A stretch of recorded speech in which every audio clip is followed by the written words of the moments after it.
大家好，今天我们来深入聊聊中国古代神话传说中两位常常被混淆，但实则有所不同的人物，一位是羿，另一位是后羿。大家所熟知的很多那些神勇事迹啊，其实在更严谨的神话层面来讲，应该是属于羿的，只是因为他和后羿名字接近，所以在流传过程中就渐渐被混淆了。那咱们就先好好讲讲这个羿的故事吧。传说在远古时代呀，那可真是出了件天大的怪事，天上居然一下子冒出了10个太阳一起出现呢。嘿，您就想象一下那场面吧，10个太阳跟比赛似的，一块在天上晒着，那大地瞬间就被烤得像个大火炉似的，热得发烫呀，庄稼全都晒枯了，一点生机都没有了，河流湖泊也都干涸了，水都快没了，老百姓可就遭了大殃了，日子过得那叫一个苦不堪言呐，感觉都快没法活下去了。就在这千钧一发、危急万分的关头呀，咱们这位神箭手羿闪亮登场啦！他那剑法简直出神入化呀，手里拿着那把神弓，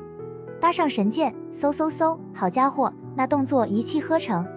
一口气就射下了9个太阳呢，只留下一个在天上乖乖的给人间照明发热。这下可好了，大地又重现生机了，万物也都慢慢恢复了活力。就这一箭呀，那可不仅仅是射下了几个太阳这么简单，那是直接救了苍生呀。羿也因此成为了拯救天下百姓的大英雄，被大家感恩戴德的传颂着。不过呢，羿的壮举可远远不只是射太阳这一件事儿哦，他还特别英勇无畏的去射杀了6种为祸人间的凶兽呢。这些凶兽呀，那可个个都是凶猛异常，一听名字都能让人吓一跳。比如说亚羽，长得那模样就特别吓人，还特别凶狠，老是在人间搞破坏。还有凿齿，那牙齿长得老长了，就跟2把大镰刀似的，在筹华之野横行霸道，欺负老百姓。九婴更是邪乎，能喷水吐火，在凶水之上兴风作浪。大风呢，这巨鸟的翅膀一扇，能刮起狂风暴雨，所到之处房子都能给掀翻了。风息是头大野猪，那也是到处乱窜，糟蹋庄稼。修蛇就更不用说了，身子又粗又长，在洞庭湖一带出没，把过往的船只都能给缠翻呢。但羿可不怕他们呀，凭借着自己那无与伦比的剑术，沉着冷静的将他们一一射杀，这才让百姓们得以安居乐业，过上安稳的日子呀。羿还有个美丽动人的妻子，名叫嫦娥，他们俩的故事那可更是充满了传奇色彩，让人忍不住感叹呀。羿呀，那可是对嫦娥情深意重呢。为了能让嫦娥永远陪在自己身边，共享这人间的美好时光，他特地从西王母那里求得了长生不死的灵药呀。这西王母大家都知道吧，那可是神话里特别神秘的存在，他给的灵药那肯定是珍贵无比呀。可谁能想到呢，这嫦娥呀，不知道咋的，好像不太喜欢凡间的生活呢。这里头说法也不少哦，有人说呀，可能是这长生不死的诱惑实在是太大了，嫦娥也是个人呀，面对能永生的机会，心里那点儿私欲就冒出来了，就忍不住偷吃了。还有一种说法是，他对这神药太好奇了，这要是从西王母那儿来的，充满了神秘色彩，他就想知道吃了到底会咋样，结果一好奇就把药给吃了。另外呢，也有种情况是，羿有个徒弟叫冯蒙，这冯蒙可不是个好东西，心眼坏着呢，他知道羿有这神药后，就想来抢，跑到羿家里去威逼嫦娥。嫦娥没办法呀，为了不让这神药落入冯蒙之手，就只好自己把药给吞了。不管咋说吧，反正嫦娥这一吃神药，可就不得了啦，她身子一轻，就一下子飞到了月亮上，住进了那冷清的广寒宫了。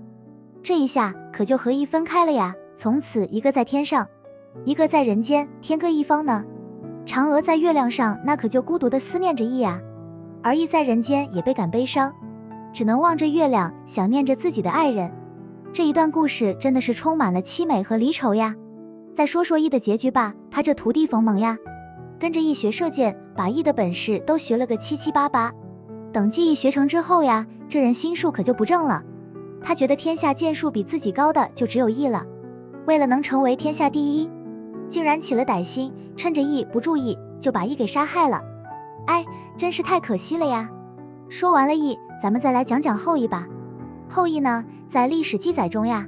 他曾经是夏朝的统治者，其实他名字也叫羿，因为他的地位高，所以被称为后羿。当时的夏王太康那可真是昏庸无能呀，整天就知道打猎，一点都不理朝政，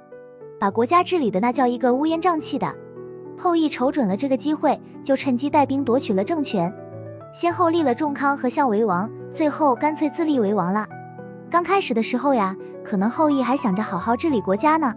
可后来呢，也不知道咋的，他就没能免俗呀，最终沉迷于酒色，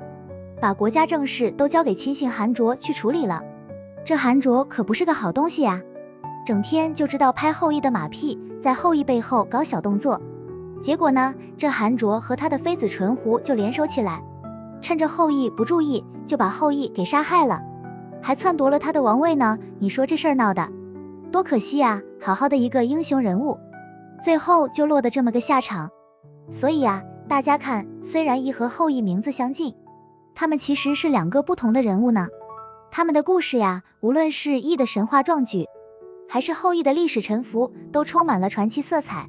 从不同角度展现了古代社会的种种面貌，以及英雄人物所面临的种种挑战和困难呀。好了，今天的故事就讲到这里啦，